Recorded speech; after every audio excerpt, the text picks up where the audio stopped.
Madame Bonderoy. C'est pas possible. Je vous le dis. Non, Madame Bonderoy, la vieille dame à bonnet de dentelle, la dévote, la sainte, l'honorable Madame Bonderoy dont les petits cheveux follets et faux ont l'air collés autour du crâne. Elle-même. Non mais voyons, vous êtes fous. Je vous le jure. Ah bah alors dites-moi tous les détails. Les voici. Du temps de Monsieur Bonderoy, l'ancien notaire, Madame Bonderoy utilisait, dit-on, les clercs pour ses services particuliers. C'est une de ces respectables bourgeoises à vices secrets et à principes inflexibles, comme il en est beaucoup. Elle aimait les beaux garçons. Mais quoi de plus naturel? N'aimons-nous pas les belles filles?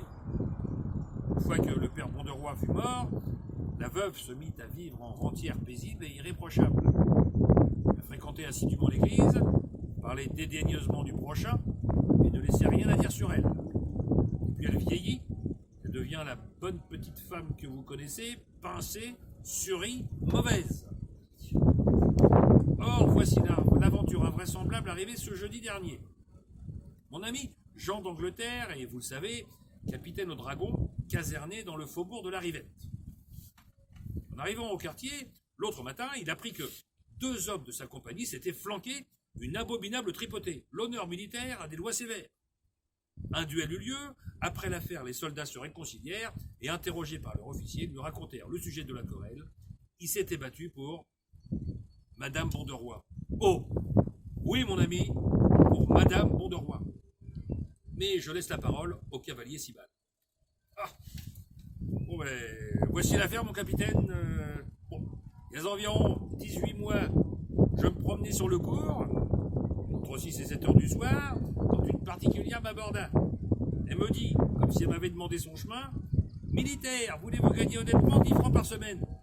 J'ai répondu sincèrement, « À votre service, madame. » Alors elle me dit, « Venez me trouver demain midi, je suis Madame Bonderoy, 6 rue de la Tranchée. » J'y manquerai pas, madame, soyez tranquille. Et puis elle me quitta d'un air content en ajoutant, « Je vous remercie bien, militaire. » C'est moi qui vous remercie, madame. Ça ne laissa pas que de me taquiner jusqu'au lendemain. À midi, je sonnais chez elle. Elle va m'ouvrir elle-même. Elle avait un tas de petits rubans sur la tête. « Dépêchons-nous, dit-elle, parce que ma bonne pourrait rentrer. » J'ai répondu, « Je veux bien me dépêcher. Qu'est-ce qu'il faut faire ?» Alors elle se remit à rire et riposta, « Tu comprends pas, grand malin ?» J'y étais plus, mon capitaine, parole d'honneur. Elle vint s'asseoir tout près de moi et me dit, « Si tu répètes un mot de tout ça, je te ferai mettre en prison. Je jure que tu seras muet. » Je lui jurai ce qu'elle voulut, mais je comprenais toujours pas. J'en avais la sueur au front, alors je retirai mon casque, ou ce qui était mon mouchoir, elle le prit, mon mouchoir, et m'essuya les cheveux des tempes, et puis là qu'elle m'embrasse, et qu'elle me souffle dans l'oreille. Alors, tu veux bien? Je répondis, je veux bien ce que vous voudrez, madame, puisque je suis venu pour ça. Alors elle se fit comprendre ouvertement par des manifestations. Quand je vis de quoi qu'il s'agissait, je posai mon casque sur une chaise, et je lui montrai que dans les dragons, on ne recule jamais, mon capitaine. C'est pas que ça me disait beaucoup, hein, car la particulière n'était pas dans sa primeur.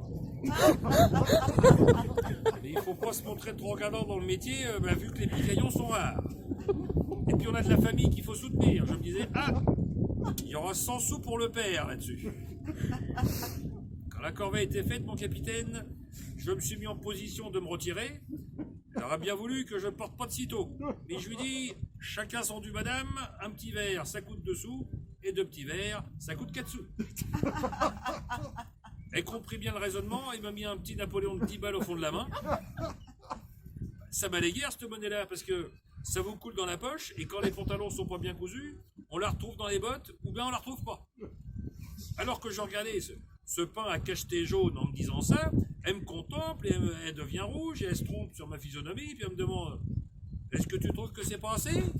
Je répondais « C'est pas précisément ça, madame, mais si ça vous faisait rien, j'aimerais mieux 2 pièces de 100 sous. » Elle me les donna et je m'éloignais. Or, voilà 18 mois que ça dure, mon capitaine. J'y vais tous les mardis, le soir, quand vous consentez à me donner permission. Elle aime mieux ça, parce que ça va découcher. Or, donc, la semaine dernière, je me trouvais indisposé. Il me fallut tâter de l'infirmerie. Le mardi y arrive, pas moyen de sortir. Et je veux manger les sangs par rapport aux 10 balles, dont je me trouve accoutumé. Je me dis, si personne n'y va, je suis rasé, qu'elle prendra pour sûr un artilleur. Et ça me révolutionne. Alors je fais demander Pommel, que nous sommes pays. Et je lui dis la chose, il y aura 100 sous pour toi, 100 sous pour moi, c'est convenu. Alors il consent, il ouvre la partie, j'avais donné les renseignements. Il frappe, elle ouvre, elle fait entrer, elle y regarde pas la tête et s'aperçoit pas que c'est pas le même. Vous comprenez mon capitaine, un dragon et un dragon, hein, quand ils ont le casque, ça se ressemble. Mais soudain, elle découvre la transformation, puis elle demande d'un air colère. Mais qu'est-ce que vous êtes? Qu'est-ce que vous voulez? Je vous connais pas, moi. Alors Pommel, il s'explique. Il démontre que je suis indisposé, il expose que je l'ai envoyé pour remplaçant. Elle le regarde, il fait aussi jurer le secret, et puis elle l'accepte. Comme bien vous pensez, vu que Pommel, il est pas mal au-dessus de sa personne. Hein. Mais quand ce limier, là, il fut revenu, mon capitaine, il voulait peu me donner mes 100 sous. Si ça avait été pour moi, j'aurais rien dit, mais c'était pour le père. Et là-dessus, pas de blague. Je lui dis, t'es pas délicat, hein. T'es pas délicat dans tes procédés pour un dragon. Que tu déconsidères l'uniforme. Il a levé la main, mon capitaine, en disant que cette corvée-là, ça valait plus du double. Chacun son jugement, pas vrai? Il fallait pas qu'il accepte. J'ai mis mon poing dans le nez, et puis vous avez connaissance du reste. Le capitaine d'Anglemar riait aux larmes en me disant l'histoire. Mais il m'a fait aussi jurer le secret qu'il avait garanti aux 2 soldats. Surtout, n'allez pas me trahir, gardez ça pour vous. Hein. Vous me le promettez. Hein. Oh, ne craignez rien. Hein. Mais comment tout ça s'est-il arrangé en définitive? Comment? Je vous le donne en 1000. La mère Bonderoy garde ses 2 dragons en leur réservant chacun leur jour. De cette façon, tout le monde est content. Oh, elle est bien bonne, hein. Elle est bien bonne. Ouais. Et les vieux parents ont du pain sur la planche. La morale est satisfaite.